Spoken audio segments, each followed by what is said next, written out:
માહિતી આપવાનો છું આ વિડીયોમાં 24 તારીખે વહેલી સવારથી સાંજ સુધી ક્યાં કેવું વાતાવરણ જોવા મળશે જાણીશું। તો મિત્રો મેં તમને જણાવ્યું કે આ સિસ્ટમ આ રીતની આખી ગુજરાત ઉપરથી જશે, 25 તારીખે જશે। એનો મતલબ એવો નથી કે 24 તારીખે કાંઈ નહીં થાય, કારણ કે 25 અને 26 તારીખે તો સિસ્ટમ મુખ્યત્વે ચાલવાની છે, પરંતુ 24 તારીખે સિસ્ટમના અવશેષો અને વાદળો આગળ વધીને ગુજરાત ઉપર આવવાના છે, જેથી શરૂઆત 24 તારીખથી પણ થઈ શકે। અને 24 તારીખે ઘણા બધા ભાગોની અંદર છૂટા છવાયા વરસાદ અને માવઠાને લઈને સૌથી મોટી આગાહી સામે આવી રહી છે। તો એ જે માવઠાની આગાહી છે, જે સિસ્ટમ છે એના વિશે જાણીએ તો આ જે સિસ્ટમ છે તેને કારણે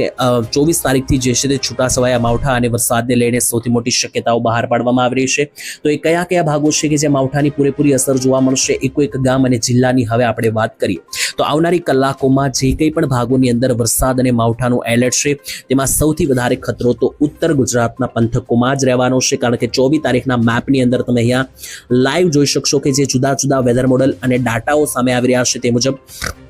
ગુજરાતમાં 24 તારીખે સાંજ સુધી જે છે તે સાંજના 12-1 વાગ્યા સુધી ભારે વાદળો પસાર થવાના છે અને આ વાદળોને કારણે જ ગુજરાતમાં ક્યાંક ને ક્યાંક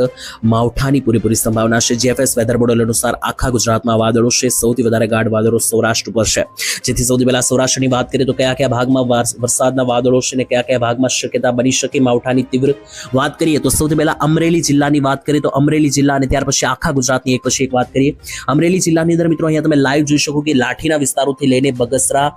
ધારી, સાવરકુંડલા, રાજુલા, લીલિયા આ બધા પંથકોની અંદર અને સાવરકુંડલા લાગુના ભાગોની અંદર 68 થી 70% રેન્જના વાદળો, જેથી આ ભાગોમાં માવઠાની શક્યતા બની શકે।